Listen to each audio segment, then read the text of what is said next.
Hey friends, I wanted to share with you, for those that weren't able to be at the Refresh Retreat in January, um, the slides that we used. So you remember, just a little review here, Birkman is a Psalm 139 tool. It's a tool that reminds us of how we are made, how God cares deeply about us, and how we are knitted together in our mother's womb. It's also a tool that's used by these Fortune 500 companies.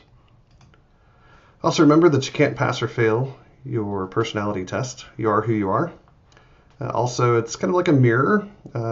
It shows you how you see yourself. It's a matter of putting the pieces together for discernment. And Birkman is about self-awareness, realizing how you're different from others. All right, let's look first at areas of interest. In your binder, that should be one of the first reports. It'll look a little bit like this, the graphic with the listing of the areas of interest and the number and the color. Remember, those that are 90 and above, let's see, those interests that are 85 and higher are life mandate. Those lower than 15 are probably a danger area. You need to delegate those. Remember that interests are like icing on the cake. They can be met at work or at play, but if they're not present, it'll be hard for you to enjoy activities. When we look at Birkman symbols and colors, asterisk always equals interests. If you'll turn the page to the beginning of the lifestyle grid, you'll see that it makes a triangle, and that triangle is composed by an asterisk, a diamond, and a circle square. The asterisk is interest. These are things that it's not about skill or prestige or performance or pay, but rather just what you are drawn to. When we look at the diamond, it represents our usual style. It's the public, visible, effective style. It's how we lead. It's how we're active in the world. It's what people can see just by watching us work. Then there's the circle, which represents our needs. The circle is about what we need to perform at our best. It's about the support, the kind of actions that our team around us will need to do so that we can be at our best. And then the square relates to stress behaviors. It's the ineffective behaviors that we most likely will exhibit when our needs or our environment are not met. So let's take a look at this in a different light. Let's think about a tree. The tree is the part of the tree that we can see above ground is a lot like how we talk about the usual style. We can know whether someone is good at details or leads through personality and relationship or is a get-her-done person just by watching them work. Same thing's true with a tree. We know a pine tree because it looks like a pine tree. It's not going to magically change into an oak tree. Needs are a lot like the tree's roots. Roots are invisible. It's hard to know whether they're getting what they need. Here, with this tree, the roots are exposed, but you can imagine what this might look like if the roots were not exposed. Needs are private. They are individual.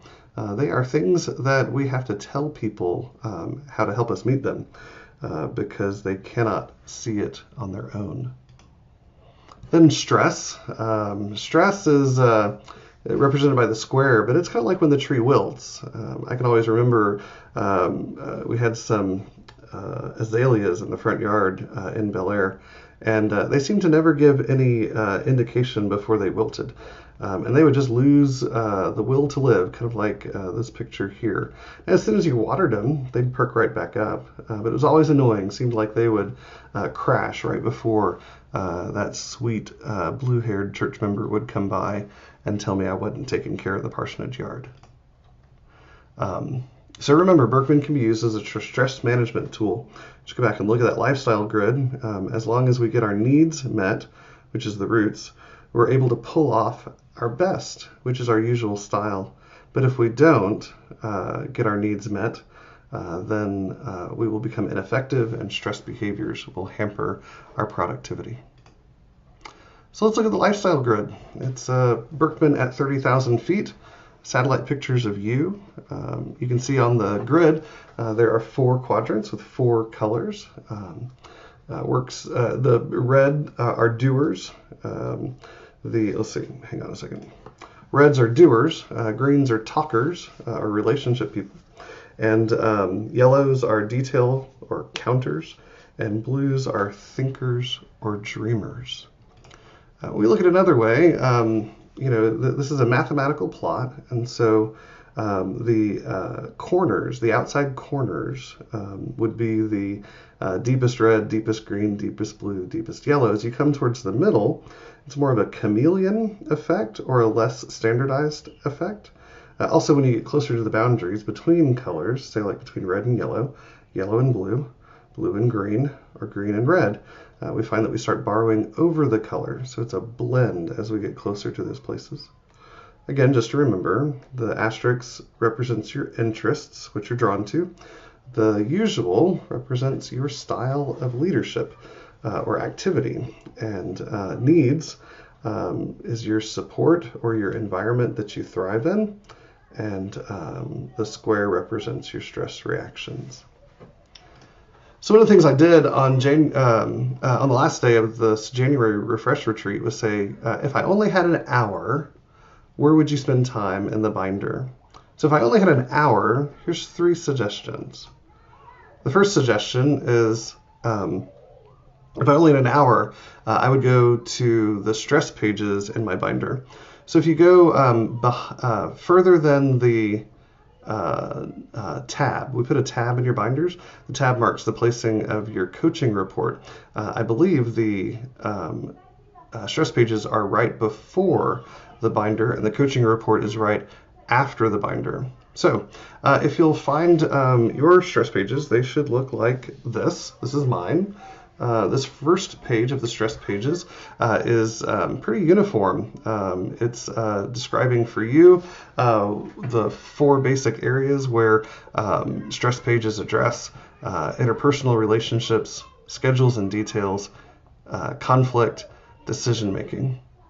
So if you'll flip through the stress pages, the first one is stress of interpersonal relationships. And you can see here that I have 2 asterisks after that title, stress of interpersonal relationships. The asterisks indicate that my scores say that I am probably very intense when I experience stress around interpersonal relationships, which is really quite true. So you read the page there, it says the stress behaviors surrounding the area of interpersonal relations relate to the esteem and acceptance components. Your stress scores in these areas are 21 and 92. So those stress scores, for a Birkman certified coach, we could recognize that those are opposites. So the stress of an esteem and the stress of an acceptance of those numbers is going to create kind of an intense pull. So here it says, based upon these scores, when you're feeling stress in this area, we expect you might begin to turn a cold shoulder to persons who seem to need your approval. And you can kind of read down from there. Notice the next bolded says, when these behaviors occur, hang on a second. Okay, when these behaviors occur, do some of these things. So you can understand that if I was experiencing stress for interpersonal relationships and found myself turning a cold shoulder to persons who seem to need my approval, for a pastor, this might mean on Sunday morning I don't stop and speak to the woman who recently lost her husband, and I did the funeral. I just walked right by her. Then down at the bottom, I might need to participate in some of these activities, which would be seek opportunities to learn more about the special needs and unique ideas of the individuals around you, right? So this is don't walk through the crowd ignoring people. So this might mean being aware of the people I'm around. Spend more time with individuals who are important to you and less time running with the in crowd. So instead of checking in with my leaders, who I might feel anxious about whether they approve or support my ministry, I should be looking for the people who have needs and spend time with them. So you can see how these two things play together. When these behaviors occur, help me think through how best to reduce the stress in that area. If we look at another one, Managing the next page, managing needs for esteem and acceptance. This is now asking questions about needs. So we look at my needs score, which 21 and 92 in esteem and acceptance. It says based upon these scores, it's likely that you would need straightforward instructions or praise that is free of sentiment, associates who speak up easily. All of these are opportunities to kind of reach that need for esteem and acceptance. A low need on esteem means I need directness, but a high score on the need for acceptance means I need to be part of the group. So let's take, for example, in the second column where it says signs of group popularity. This is about am I successful? Am I meeting expectations of others? And when you look in order to build resistance to or avoid stress in this area, you find that one of the things, the second one, here, let me adjust the screen for you. The second one in the list is build a hit list of things you know that have gone well and use it to help gauge your success. So I don't currently do this, but I do have a dashboard that I pay attention to based upon goals that I've set and that my church leaders have set just to keep focused. And so that dashboard helps me know whether I'm doing good or not doing good. Sometimes after a Sunday, if it didn't go like I wanted it to, I can easily feel dejected. But when I look at the dashboard, I remind myself that over the course of time, we've been doing well. If we look at another one, stress of dealing with schedules or details, that might be the next topic or not. You can see that I have 3 asterisks on this one, so it's quite an intense one for me. It's around the issues of structure and change. Again, based upon these scores, you'd be looking at your sheet and you'd pick out, one of these. Based upon these scores, we expect you might begin to, right, whichever one is most present for you. And then looking down at the second bolded set of words, when these behaviors occur, pick one that then would address the first one, what we may expect you to do. So when we look at this, for me, be easy. Let's see. Yeah, okay. So oftentimes I have trouble exercising self-discipline or concentrating on the task at hand. And so that bottom one, control distractions by avoiding detail in the early stages of defining a project, that's pretty fair. Also, I'm such a social guy. I like to leave my door open, but instead of leaving it open, closing it will help me guard my attention and keep it focused on the task at hand. When we look at the next screen, managing needs for structure and change, you get the idea. Based upon these scores, it's likely that you need, and then it gives a list of things. In order to build resistance or try to avoid stress in this area, we recommend that you might, and then it suggests some things. So it'd be fair to say, let's see. Okay, so only 1 or 2 tasks at a time is probably pretty true for me. I have a whiteboard that I put the 3 things I want to get done that day. And so the second item underneath the second one is schedule the important tasks in your work cycle in a way that allows for interruptions but protects the important tasks. Establish your schedule in writing. It's very true. I have a Google Calendar that I use and I try to stick to it. And I have the 3 tasks that I put on the board, and so no matter who walks in and wanders in, I still know that I've got those 3 things to take care of today. So again, here's another view of that same page. You might ask, why is it structure and change? What are structure and change about? Well, structure and change come from the components. So this would be the strengths and needs graph that would be in front of the tab in your binder, and you can see the page there. Change will be, I don't know, probably like the 8th of 11 components. And you can see here that what change addresses is how well we focus our attention. Actually, my usual style is a little bit of both. I don't mind getting focused on one thing or dealing with simultaneous tasks. But you can see that my need score goes a little bit lower. I really need some a minimum of unexpected change, advance warning, and the opportunity to buy into something before it's forced on me. And if I don't get that opportunity, then I become a rabbit chaser. I get restless, I lose perspective, and I get resistant to quick, abrupt change. You can look at your own scores for this and learn about your own self. Organizing or structure is the other thing that plays into managing details and schedules. You can see here that I am, almost an 85 on high structure. So I'm very interested in detail. I'm very logical in thought, and I really want to see projects get completed. You can see a better picture here, looking at the three graphs. I am high and then go higher, right? So not only do I lead in an organized and logical fashion, but I need others to kind of clearly give me a definite plan of what you want to see happen. Some people are opposite me. They like to just, be pointed in the right direction and told to go and give it an outline to follow.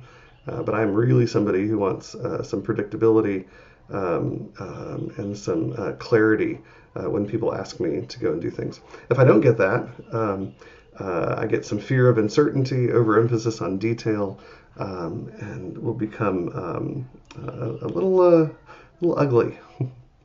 So let's continue on. So this was the recognition that Birkman can be used as a stress management tool.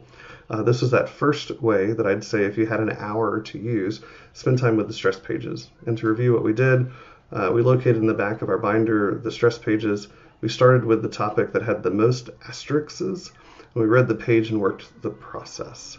So always helpful if you're not able to do this on your own, go find a friend. Oftentimes a spouse is more than willing to help point out your stress flaws. Let's see, the second way, if I had an hour to spend, I'd spend it on my coaching report. You can find the coaching report in the back of your binder right after the tab. I'd turn all the way to the report, the part of the report that says finding your ideal work environment. The coaching report isn't any different than the rest of the binder. It's just the information placed into a narrative form. Read the page, ideal work environment, and journal, and find a dialogue partner who might work with you. So my coaching report, the front page looks like this. I think yours looks different. It's just because mine was done so long ago. The table of contents of the coaching report is here. You can see creating your ideal work environment on page 13 is where we're headed. And so this is the ideal work environment page for my report. The top 3 points right there that say effective careers are built on a combination of 3 factors. Those are not unique. They are true for everyone. But then as we work through, how do you accomplish those things? It's different. So you can see where it starts with your information suggests that the following environmental components are very important. That's where it begins, the unique information about you. You can see here the report for me.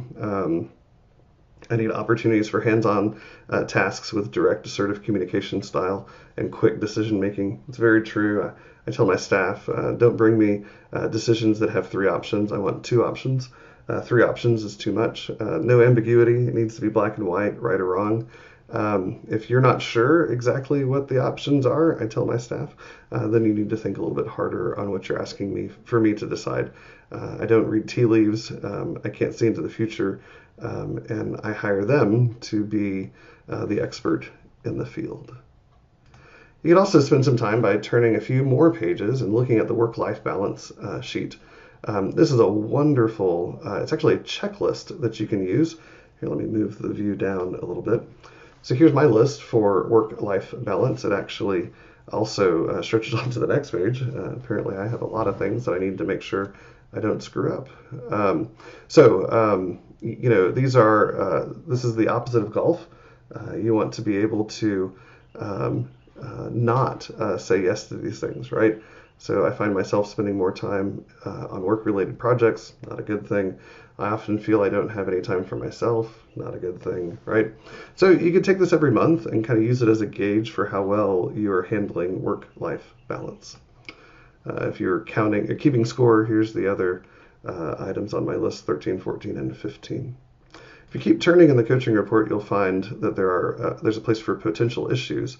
This is where Birkman pulls out some dynamics that you go against the trend or the general distribution of the population.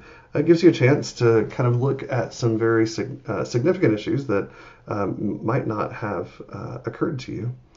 And there's some discussion about how to address those things. I have quite the list, apparently. And then lastly, there's areas to explore. Areas to explore is a restatement of the information prior in the stress pages and also in the potential problem areas, right? So it's just a bullet point. It's another way that Birkman's trying to communicate to you about places to be concerned about and to be focused on. So again, wraps up the second option of how to spend an hour. If you had an hour to use, you'd locate the coaching report in the back of your binder. It's right where the tab is.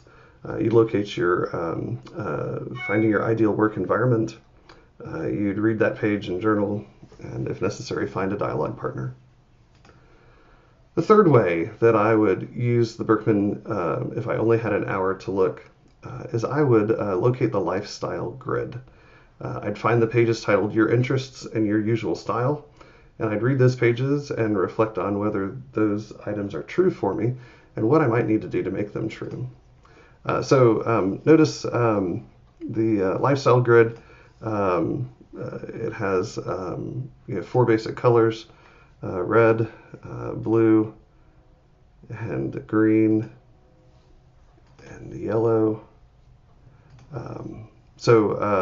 This reminds us of the different quadrants. Here's the interest piece.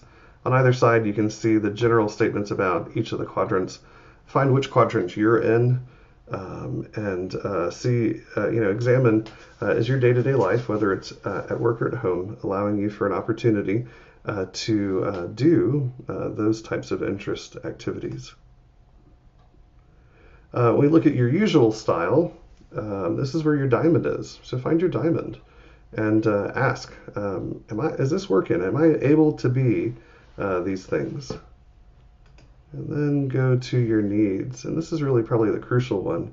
If you're experiencing stress, feel like you're close to burnout or dry, this is the place where you really want to spend the time.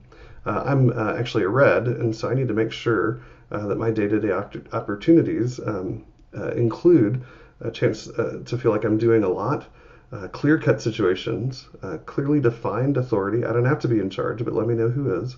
An active environment, and a chance to say that I've made concrete results. Your needs might be different. Start trying to figure out how best you can change the environment that you work in, or at least bring along a, quote, biosphere that will help meet your needs so that you can be at your best. So to review, if I only had an hour, one of the ways that I would use it is locate the lifestyle grid, find the pages titled Your Interests and Your Usual Style and Your Needs, and I would spend some time reading that page and journaling or finding a dialogue partner and asking questions. So thanks a lot for listening. The annual conference has provided for you to have a 30-minute phone call with me. You can call or email me to set that up. That'd be before March, when we're going to have the celebration of the Refresh program. Again, I'm excited to work with you. Hope that you're getting what you need, and you're in my prayers. God bless you. Bye-bye.